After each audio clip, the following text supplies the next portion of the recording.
Hello everyone, welcome back to my channel, The Masked Ma'am. Today we are going to talk about something that you've been waiting for quite a long. आज हम लोग बात करने वाले हैं for those of you who are not aware. First of all, हम लोग intermediate statistics का एक कोर्स कर रहे हैं and it is completely free of cost on my YouTube channel. उसकी प्लेलिस्ट का link I pin it up here, आप आई बटन में देख पा रहे होगे. So far we have discussed a lot of things like interval methods of estimation. We have talked about कि दो टाइप के मेथड्स ऑफ एस्टिमेशन होते हैं, point estimation and interval estimation. Today for those of you who are just preparing for Delhi university economics honours और statistics honours, so we are covering J. DeVos chapter 7. 3 या 4 video में cover हो जाएगा since I did a poll and most of you were saying and claiming कि topic wise videos are more beneficial. तो ठीक है, we will do that. Today we are going to talk about interval estimation. अभी तक हमने देखा था कि एस्टिमेशन करनी होती है, एक बड़ी सी पॉपुलेशन है, उसके छोटे छोटे सैंपल्स लेके हमें कुछ एस्टिमेट करना होता है. उसके लिए हमने पॉइंट एस्टिमेशन की बात की थी. But what if I ask you कि पॉइंट एस्टिमेशन में होता क्या है? Point estimation gives me a number, a single number, right? Now it doesn't tell me कि जो मेरा एक्चुअल ट्रू वैल्यू है, ये सिंगल नंबर उससे कितना ज्यादा क्लोज है. हो सकता है ये सिंगल नंबर आया तो हो बट ये वेरीफाइबल ना हो, ये ट्रू वैल्यू के इतना फार हो कि उसका कोई सेंस ही ना बने, या फिर maybe this single number will actually reflect the true value but I have no idea whether it's actually doing so और नॉट.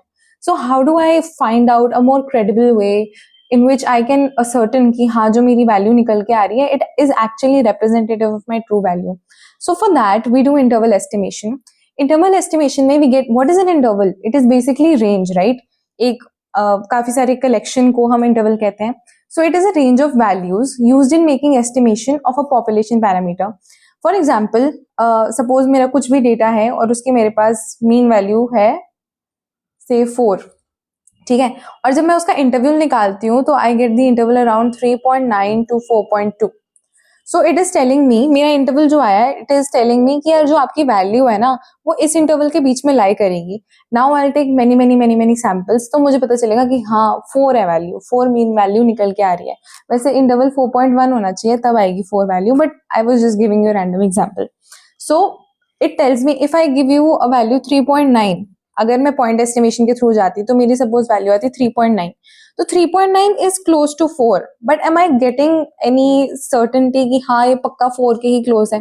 3.9 तो 3.8 के भी क्लोज हो सकता है, right? But when I am getting a interval like 3.9 to 4.1, then I am getting an idea कि values जो है ना वो इसके बीच में ही लाई करेंगी कहीं ना कहीं. So it can not be more than 4.1 and it can not be less than 3.9, so it will be somewhere around 4, है ना? That is why we use interval estimation, so that we know, we have a certain idea कि कौन सी चीज कहाँ से relate कर रही है और कितना क्लोज है. Okay, so for that we do something called as confidence interval. To estimate intervals we take out something called confidence intervals. Confidence का मतलब क्या होता है? What do you mean by confidence? Confidence something that gives you a true belief, that gives you certainty कि हाँ यहाँ पे वो चीज होगी ही होगी. So to estimate intervals we have to talk about confidence intervals.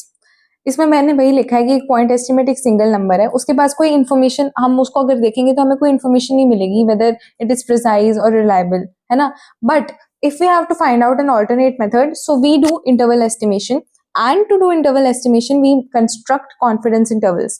Confidence intervals construct करने के लिए आपको सबसे पहले confidence level ascertain करना होता है. What is a confidence level? Confidence level you can say is a probability कि इस चीज को होने के अगर 90% चांसेस हैं तो I'll say कि मेरा confidence level 90% है.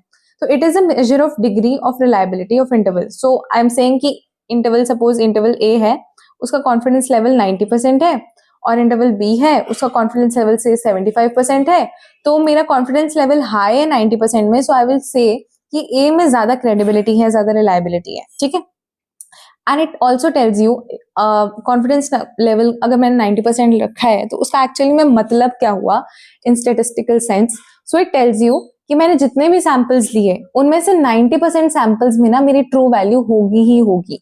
Like if I have written कि कॉन्फिडेंस लेवल 95% है, देन इट मीन्स कि मैंने जितने भी सैंपल्स लिए हैं उनमें से 95% samples will include that new value, will have that new value. Okay, so I hope it is clear. So confidence level we have talked about, it is a probability. So it refers to a probability associated with the confidence interval. Okay. Higher the probability, obviously higher the probability, it means ki higher the estimation is good, मतलब higher the goodness of the estimation, and higher the confidence. Higher the confidence means कि जितने मैंने sample लिए हैं उतने ज्यादा samples में ये मेरी ट्रू वैल्यू मिल जाएगी, है ना. इफ आई से कि 99% मेरा कॉन्फिडेंस लेवल है, मतलब मैंने जितने भी सैंपल्स लिए हैं उनके 99% सैंपल्स में मेरी ट्रू वैल्यू है. बट इफ आई से कि I have only 30% of confidence level, then it means कि मैंने जितने सैंपल्स लिए उनमें से सिर्फ 30% में वो वैल्यू है, तो एक्चुअली वो अच्छा सैंपल तो है ही नहीं, अच्छा डेटा तो है ही नहीं. अगर आपको यूजुअली स्टेटिस्टिक्स की फील्ड में काम करना होता है तो यूजुअली आप 90%, 95%, 98% और 99% को यूज करते हो. Now many of you might be thinking, like when I used to study, I used to think कि if I have something like 99% at my hand, तो मुझे 90% वाली क्रेडिबिलिटी को चेक करने की जरूरत क्या है? मेरा कॉन्फिडेंस लेवल तो 99% में हाई होगा ना, तो मुझे 90% की जरूरत ही क्या है? वेल, इसके साथ एक प्रॉब्लम एसोसिएटेड है, वो अभी हम थोड़ा आगे डिस्कस करेंगे, अभी नहीं, इसी वीडियो में डिस्कस करेंगे, बट थोड़ा आगे करेंगे, so that you get to know that a higher confidence value does not always mean precision. Okay, so अभी उसके बारे में हम बाद में बात करेंगे. पहले हम ये देखते हैं कि कॉन्फिडेंस लेवल को निकालते कैसे हैं, कॉन्फिडेंस इंटरवल को निकालते कैसे हैं, क्योंकि it is the basis of interval estimation. So we'll start with a very simple example, then we'll generalize it. Okay. So when we are starting with an example, we are taking the example of 95% confidence interval. आपको एक बात बताएं कि जब एक आप standard normal distribution use करते हो तो z is equals to x minus mu upon sigma करते हो. ये आपने पढ़ा है ना सेम 1 में, you have studied it. Now in same 2 what you have studied कि अगर मेरे पास एक फिक्स्ड वेरिएबल की जगह एक रैंडम वेरिएबल हो तो मैं रैंडम वेरिएबल को स्टैंडर्ड डिस्ट्रीब्यूशन में कैसे कन्वर्ट करूंगी, right. So for that we have z is equals to x bar, ये हमारा रैंडम वेरिएबल का मीन हो गया, minus mu upon sigma by root n. अब if you have not watch the previous lectures और if you have forgotten तो एक बार recap कर लेते हैं फटाफट से. ये तो स्टैंडर्ड फॉर्मूला आपको पता ही है. अब जब आप रैंडम वेरिएबल्स के साथ डील करते हो तो x क्या होता है, x हमारा रैंडम वेरिएबल x बार बन जाता है. म्यू जो होता है वो सेम ही रहता है नॉर्मल डिस्ट्रीब्यूशन के केस में, और जो सिग्मा है एक्चुअली क्या होता है कि सिग्मा स्क्वायर हो जाता है सिग्मा स्क्वायर अपॉन n. ठीक है. सो अगर सिग्मा स्क्वायर की वैल्यू हो जाएगी तो सिग्मा एक्स बार क्या बन जाएगा, सिग्मा अपॉन रूट n. तो इसलिए हमने चेंजेस किए हैं, यहाँ पे मैंने लिखे हुए हैं for your reference. And yes, if you want these notes then description में और फर्स्ट पिन कमेंट में आपको व्हाट्सएप ग्रुप का लिंक मिल जाएगा.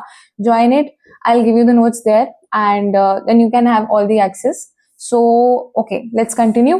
तो हमने देखा कि एस्टिमेटेड वैल्यूज के लिए या फिर रैंडम वेरिएबल्स के लिए this is the method of estimating the z value. अब अगर हमें 95% का चांस निकालना है, आपको परसेंटाइल निकालना याद है, अगर आपको कोई भी चांस निकालना होता है तो आपको z वैल्यू ऐसी ढूंढनी होती है जो इस नंबर के कॉरिस्पॉन्ड करे and then accordingly you solve for this. Okay, so similarly what we have to do is हमें देखना है कि 95% की वैल्यू z के किस स्कोर पे बनती है. तो जब हम आपने देखा होगा स्टैंडर्ड नॉर्मल डिस्ट्रीब्यूशन का ग्राफ ऐसा कुछ होता है, तो जब हम देखते हैं कि 95% वैल्यूज कहाँ लाई कर रही है, suppose these are the highest 95% values. ठीक है, तो हमने देखा कि यहाँ पे 1.96 वैल्यू आई, यहाँ पे 1.96 वैल्यू आई. ओके, तो अब हमें इसके बीच का डिस्टेंस निकालना है, that would be our confidence interval. So now I have to, what I get is कि मेरी प्रोबेबिलिटी ऑफ गेटिंग अ 0.95 इज माइनस 1.96 से 1.96 के बीच में जो मेरी z की वैल्यू होगी, ये क्या है, ये z की वैल्यू है, राइट. तो जो भी z की वैल्यू इन दोनों नंबर्स के बीच में होगी that will give me a 95% confidence level. Okay, now I have to get the value of, sorry यहाँ पे x बार नहीं आएगा, I have to get the value of mu. So I have to get the value of mu. So what I do, मैं simply इसको दोनों side multiply करूंगी and then I will add x bar to both the sides. Then what I get is कि this becomes my confidence interval when I change the variables and everything. This is what I get, that x bar minus 1.96 sigma root n lesser than mu greater than x bar plus 1.96 sigma root n. तो ये इससे मेरे को मिलता है मेरा 0.95 का या 95% का कॉन्फिडेंस लेवल का कॉन्फिडेंस इंटरवल. तो ये मैंने एग्जाम्पल दिया आपको, बट जरूरी नहीं है ना कि आपको हमेशा 95% ही निकालना हो सकता है कुछ और निकालना हो.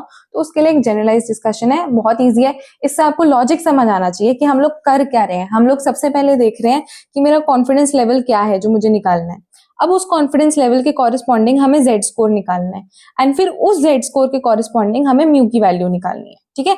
और फिर वो जो वैल्यूज निकल के आएंगी that will be basically your confidence interval, ठीक है। This is the pedagogy that we are using. अब इसका मतलब क्या है, 95% कॉन्फिडेंस इंटरवल का क्या मतलब है? इसका मतलब ये है कि जितने भी मैंने सैंपल्स लिए, सपोज इतने सारे मैंने सैंपल्स लिए, उनमें से 95% जो सैंपल्स हैं उनमें मेरी ट्रू वैल्यू ऑफ म्यू मिल जाएगी, true value of mu I will get it. और वो कहाँ मिलेगी? वो मिलेगी इस इंटरवल रेंज के बीच में, x bar minus 1.96 sigma upon root n, इस नंबर से लेके इस नंबर के बीच में। जब हम नंबर लाइन देखते हैं तो सपोज ये है x bar minus 1.96 sigma root N और ये है x bar plus 1.96 sigma root N, और यहाँ कहीं बीच में होगा एक्स बार। बीच में क्यों होगा? क्योंकि आप देखो, आप सोचो कि अगर ये सपोज 4 है और मैं 4 माइनस 3 करूँ और 4 प्लस 3 करूँ तो इन दोनों के बीच में नंबर तो 4 ही आएगा ना। तभी मैंने एक्स बार से सेम डिस्टेंस को प्लस किया और सेम डिस्टेंस को माइनस किया है, ठीक है। इसलिए जो भी हमारा कॉन्फिडेंस इंटरवल होता है उसके जो मिड पॉइंट होता है it is our sample mean. Keep this handy, याद रखना। ऐसे हो सकता है क्वेश्चंस में डायरेक्टली पूछ लें या इनडायरेक्टली यूज करने को आ जाए, सो जस्ट रिमेंबर दिस, ठीक है। तो इस हिसाब से इसका मतलब ये होता है, जो हम लोगों ने 95% का कॉन्फिडेंस इंटरवल निकाला है, कि जो हमारी ट्रू वैल्यू है वो इसके बीच में कहीं लाई करेगी एंड मोस्टली यहाँ के आसपास कहीं सेंटर्ड होगी, ओके। सो अब इन जनरल फॉर 95%, ठीक है, for 95%, if you have to find out the confidence interval, then what you have to do, you have to basically substitute the formula this x bar minus 1.96 sigma upon root n से लेकर x bar plus 1.96 sigma upon root n, इससे आपको मिल जाएगा 95% का confidence interval, okay. अब एक example question कर लेते हैं, ये आपकी बुक का एग्जाम्पल है। you have to compute 95% CI, you have to compute 95% CI for true average preferred height when sigma is given to be 2, n is given to be 31, n का number of samples, x bar is given to be 80. So you have to basically substitute all the values here using your calculator, you will get the answer. This is the answer, ठीक है। इसमें कुछ भी मुश्किल नहीं था, you just have to remember the formula, and even if you forget what the formula is, you just have to remember the steps. You have to understand, not even remember, you just have to understand how we got here. Then when you understand that, then you can easily derive it. Whether you remember the formula or not, that does not really make any difference. अब हमने बात की थी 95% के बारे में, और मैंने कहा था कि जरूरी नहीं है कि 95% ही निकालना। we saw together that हमें 90% भी यूज करते हैं, 95% भी, 98% भी, 99% भी। अब सबके फॉर्मूलाज तो याद रख नहीं सकते, और याद रखना भी क्यों है? If you are studying a logical subject like mathematics, statistics, then you don't have to remember anything, you just need to have the idea कि ये सब कैसे हो रहा है। You have to build that logic and then things fall into place, right.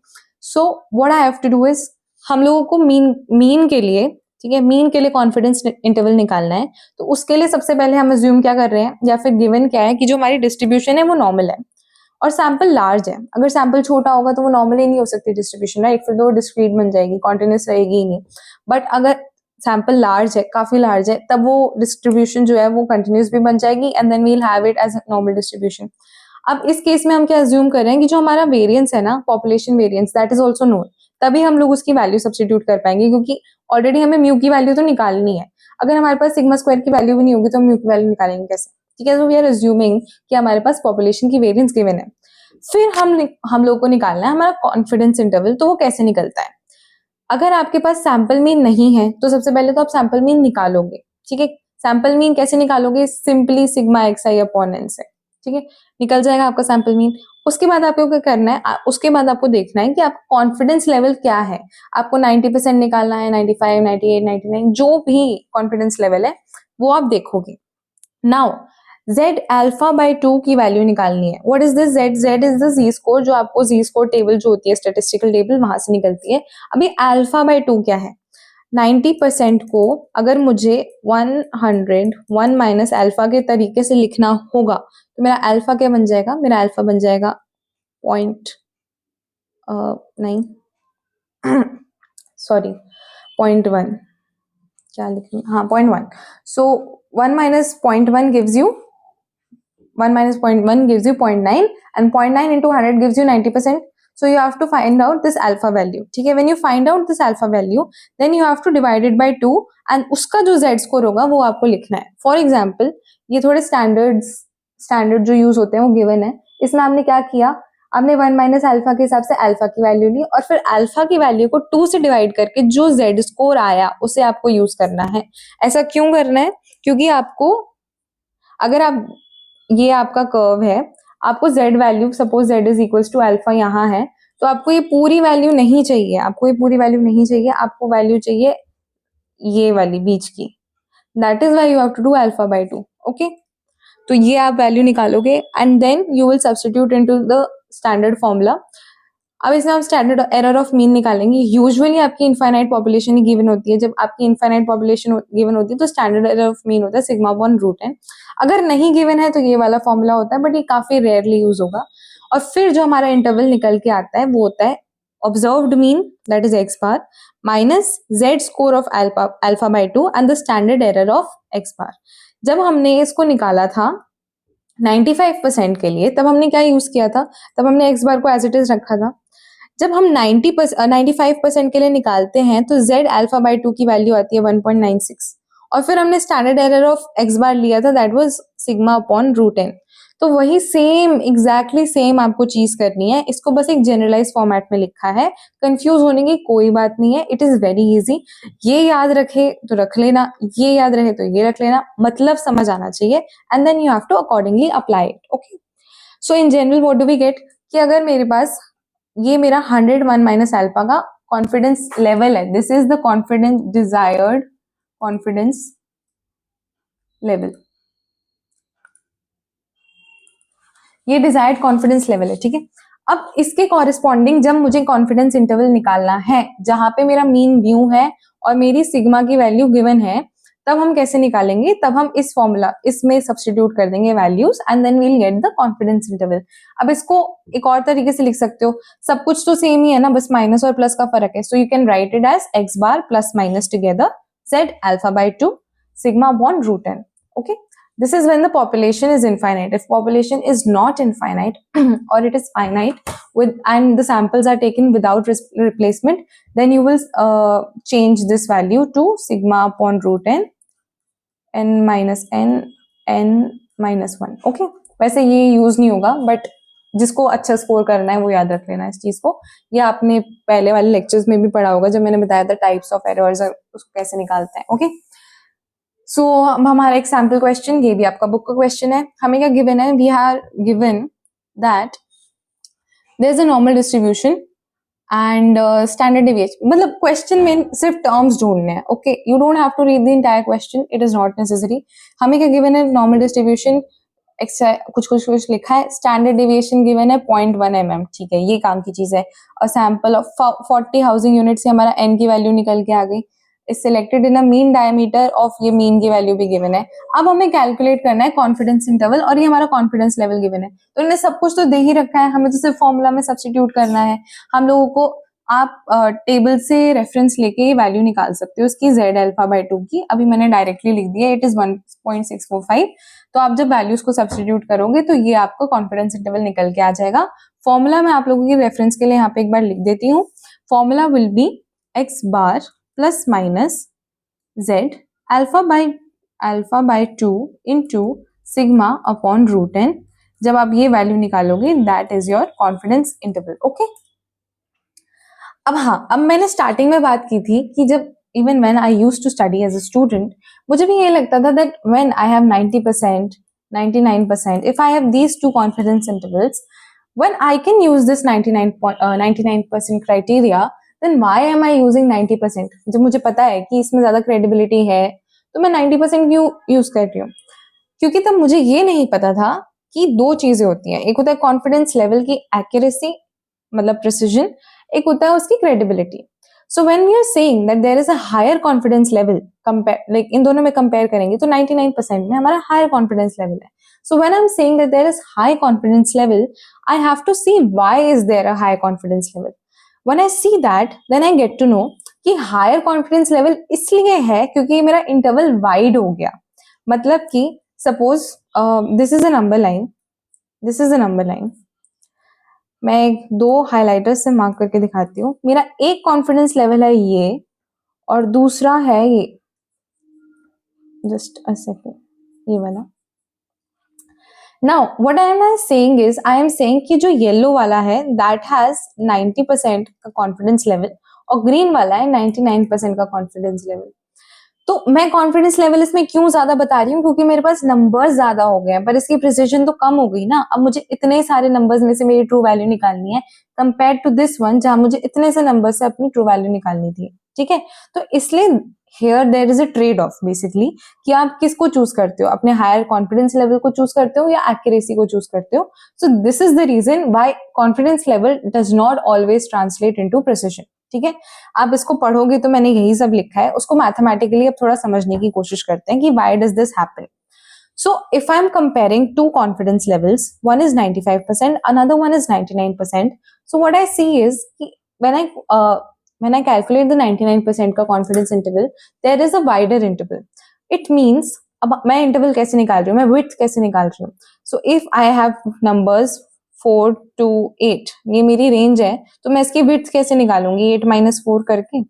Similarly if I have a range जिसमें मैंने x minus जो हमारा पूरा टर्म होता है और यहाँ पे x प्लस पूरा टर्म होता है, तो जब मैं इसको इससे माइनस करूंगी तो क्या बचेगा, मेरे पास 2 टाइम्स वो पूरा टर्म बचेगा, है ना।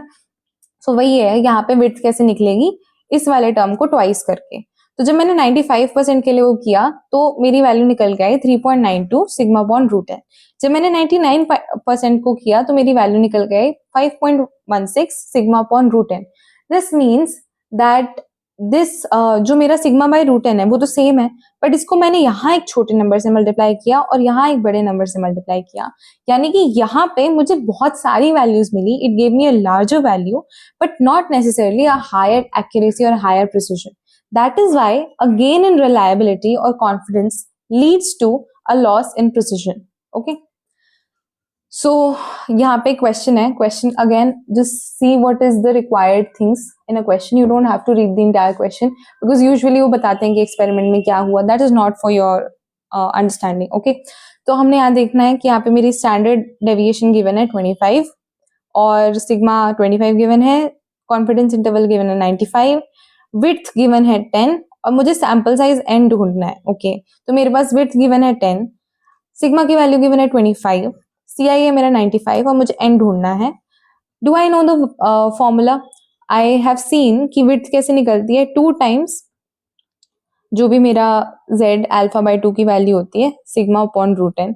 अगर मुझे रूट n की वैल्यू मतलब n की वैल्यू निकालनी है तो I will substitute it like this और फिर मैं इसको पूरे को स्क्वायर कर दूंगी, राइट। जब मैं इसको स्क्वायर कर दूंगी तो मेरी n की वैल्यू आ जाएगी। तो मैंने बस वही किया है। अब इसको करने से n की value I 96.04। So will you right that the answer is 96.04? It is incorrect. Why? Because n क्या है, n is denoting the number of samples. Samples integer value होंगे ना, सैंपल्स एक डेसिमल वैल्यू कैसे हो सकते हैं। Now you cannot write 96 because it is higher than 96. So you will write कि मेरी sample की desired value is 97. Okay. So this is a sample question. I am covering all types of questions in this video. And after this video, you can easily go out and practice section 7.1 के questions from the book J. DeVore. And any questions related to how to construct a confidence level, the width of confidence level, and the confidence interval. Okay, तो उसके आप कहीं से भी questions practice करोगे easily solvable होंगे। The concept remains the same and it is very easy. Next, तो हमारा जनरलाइज रिजल्ट क्या निकल के आया जो मैंने यहाँ किया था, ये जो मैंने किया इसका मैंने लॉजिक आपको पिछली वाली स्लाइड में समझाया था कि विड्थ ऐसी क्यों आई है और फिर उससे मैंने n की वैल्यू निकाल दी। तो ये जनरलाइज रिजल्ट है, इसको याद रखने की अगेन कोई जरूरत नहीं है, मुझे तो आज तक याद नहीं है। मैंने तो लॉजिक लगाया बेसिकली कि width is equals to 2 times z alpha by 2 sigma upon root n। तो अगर रूट n की वैल्यू आ जाएगी 2 z alpha by 2 sigma upon w और n के लिए मैं इस पूरे टर्म को स्क्वायर कर दूंगी तो बन जाएगा 4 z alpha by 2 upon sigma width की होल स्क्वायर। ठीक है, तो यही है वो formula, one and the same thing. If you want to remember, but it is easily derivable. So if you have a poor memory like me, don't remember, just remember the logic and it will be done. Next, what is the maximum error of estimate? First of all, understand what this term means. There are multiple terms in statistics that probably you don't have the understanding of their meaning, but you have to understand the meaning so that whenever you apply these concepts in your probably professional life, you know why these are done. So maximum error of estimate is that there is a population that I have, and in that population there is a true value that I'm looking for, but I'm getting some estimated values. Now I have to see the difference between this, the true value and the estimated value. This difference is the error, right? Because I want to find this actual value, but I'm finding some estimated value. So there is some degree of error. That is why I'm getting a different answer, right? So what is that maximum error? That is meant by the maximum error of estimate. So maximum error of estimate is the maximum likely difference, minus करना है difference between the point estimate of a parameter and the actual value of a parameter. I hope you understand it with this diagram that I've explained. तो ये क्या होता है, ये जो हमारी हाफ बाउंड वैल्यू होती है वही होती है z alpha by 2 into sigma point root n. This is the formula of the maximum error of estimate, which tells you कि in this interval that I am dealing in, if this is the true value, then whatever estimated value I get will be at max more than the true value by this number. Okay, that is what this means. I hope you were able to understand it. अब आते हैं one sided confidence interval के बारे में.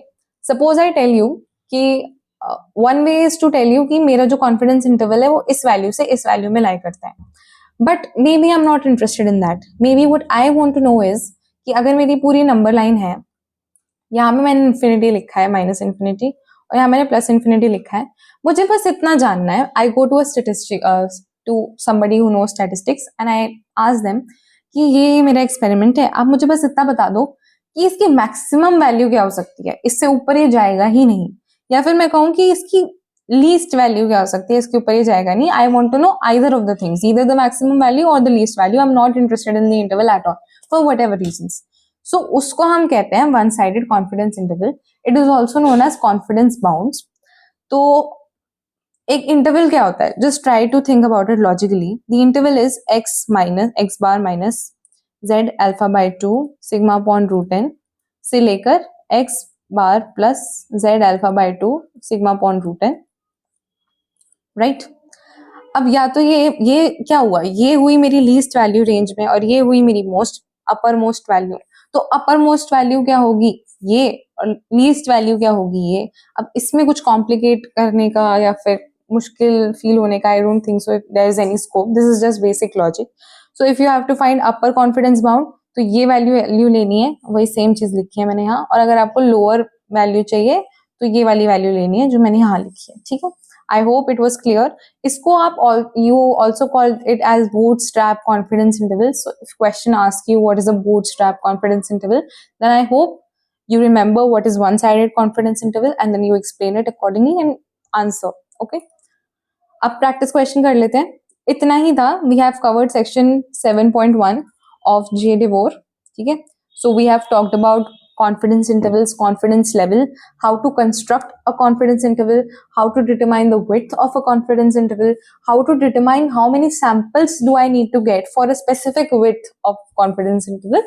Okay, so with respect to these topics, if you have any questions, you can easily solve them, and in case you have any doubts, then you can readily ask them in the comment section. अगर आपको लगता है कि comment section में थोड़ा mathematical doubt है कैसे solve होगा, so I there is a WhatsApp group that we have and it is for active engagement only.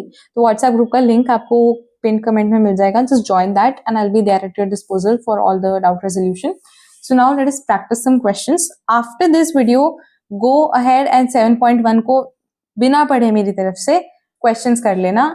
एक भी क्वेश्चन ऐसा नहीं होगा जो स्किप हो जाए. हाँ, उसमें कुछ क्वेश्चंस हैं जो आपको कहेंगे कि आपको नॉर्मल डिस्ट्रीब्यूशन की जगह किसी और वे से किसी और डिस्ट्रीब्यूशन के लिए कॉन्फिडेंस इंटरवल्स निकालने हैं, but that is not a part of your course. So वो वाले questions you can skip. Now अभी इसको मैं सॉल्व नहीं करूंगी. I explain you the logic because इसमें सॉल्व करने के लिए you just have to substitute the values in the calculators. So what you have to is, यहाँ पे अगेन कैसे सॉल्व करने हैं क्वेश्चन. सिंपली क्वेश्चन में जो काम की चीज है वो पढ़ो. कंसिडर अ नॉर्मल पॉपुलेशन, ठीक है, with value of sigma known, sigma given है. What is the confidence level for the interval x bar plus 2.81 sigma root n. इसका मतलब क्या है? इसका मतलब ये है कि मेरा जो कॉन्फिडेंस इंटरवल है वो है x bar plus minus 2.81 sigma by root n. ये वैल्यू और ये वैल्यू वेरिएबल के टर्म्स में गिवन है। ये क्या है? ये है मेरा z alpha by 2। Confidence level क्या होता है? कॉन्फिडेंस लेवल होता है 100 minus alpha percent, right? I have this value which gives me alpha by 2 की correspondence and I have to substitute this alpha की value into this and then I'll find the confidence interval. Okay. So what I'll simply do is 2.81 से मेरी जो statistical tables है मैं वहां जाऊंगी, वहां पे देखूंगी 2.81 किस z value पे correspond कर रही है, उससे मुझे alpha की value मिल जाएगी and then when I substitute it here I'll get the desired answer. ठीक है, ये सेम चीज आपको पार्ट ए में करनी है, सेम चीज आपको पार्ट बी में करनी है। What value of z alpha by 2 in the formula 7.5 results in a confidence level of 99.7%? Formula 7.5 is nothing but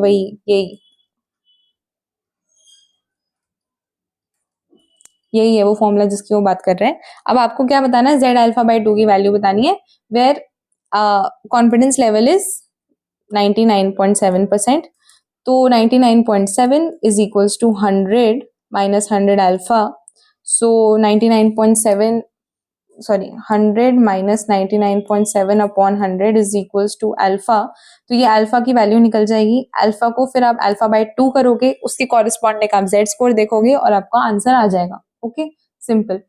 यही सेम चीज आपको करनी है 75% के लिए। इसके लिए आपको बस अपनी स्टैटिस्टिकल टेबल को यूज करना है और थोड़ा सा लॉजिक यूज करना है and it will be sorted. मैंने आपको समझा दिया है कैसे होगा so that you can have a good approach, a clear approach and a clear understanding. Next we have, ये आपका क्वेश्चन 2 है I think, question number 2 J Devore का। Each of the following is the confidence interval for mu true average. मतलब ये हमारे दो confidence interval है। What is the value of sample mean resonance frequency? अब लोग सोचेंगे इसमें कि फॉर्मूला डालते हैं, फॉर्मूला से हम लोग एक्स बार की तो वैल्यू निकाल लेंगे, बट ना तुम्हारे पास z की वैल्यू है, ना तुम्हारे पास सिग्मा की वैल्यू है और ना ही तुम्हारे पास n की वैल्यू है, तो एक्स बार निकालोगे कैसे? इसका लॉजिक मैंने अभी थोड़ा टाइम पहले बताया था कि अगर मैं एक वैल्यू है एक्स बार, उसको सेम चीज से प्लस कर रही हूँ, सेम चीज से माइनस कर रही हूँ, तो इस इंटरवल के बीच की वैल्यू हुई तो मेरी एक्स बार है, क्योंकि मैं उसको सेम चीज से प्लस माइनस कर रही हूँ, राइट? तो वही करना है इसको, इसकी मुझे मिड पॉइंट निकालने हैं दोनों के और वही मेरा सैंपल मीन होगा। ठीक है, तो मैंने मिड पॉइंट निकाल दिया दोनों के, इसमें 115 आया, वेरीफाई भी हो गया, तो मेरा सैंपल मीन इज 115। ठीक है, अब ये देखो, both intervals were calculated from the same sample data. The confidence level for one of these intervals is 90% and for the other one it is 99%। अब हमें बताना है कि कौन से वाले का 90% है, कौन से वाले का 99% है। क्या हमने देखा था कि जैसे जैसे हम कॉन्फिडेंस लेवल बढ़ाते हैं, रेंज की वाइडेबिलिटी बढ़ जाती है, रेंज ज्यादा वाइड हो जाती है। तो वही लॉजिक निकालेंगे हम, इसकी दोनों की विड्थ निकालेंगे, जिसकी विड्थ ज्यादा होगी उसकी 99% वाली होगी। क्यों होगी? क्योंकि as we increase the reliability we lose precision and that is the reason. और मैथमेटिकली यू कैन से कि because the factor mathematically sigma upon root n is being multiplied by z alpha by 2, and when we calculate z alpha by 2 for a higher confidence level it gives a larger number. That is why the width increases, and that is why whichever confidence value or confidence interval has a higher width is the one corresponding to 99%. ठीक है, ये मैंने value solve करके निकाल दी। First वाले के लिए आई 1.2, next वाले के लिए आई 1.8, विड्थ 1.8 ज्यादा है, इसका मतलब दिस कॉरेस्पॉन्ड्स टू 99%। उसका मैथमेटिकल रीजन और स्टैटिस्टिकल रीजन दोनों दे देना and it will fetch you good marks.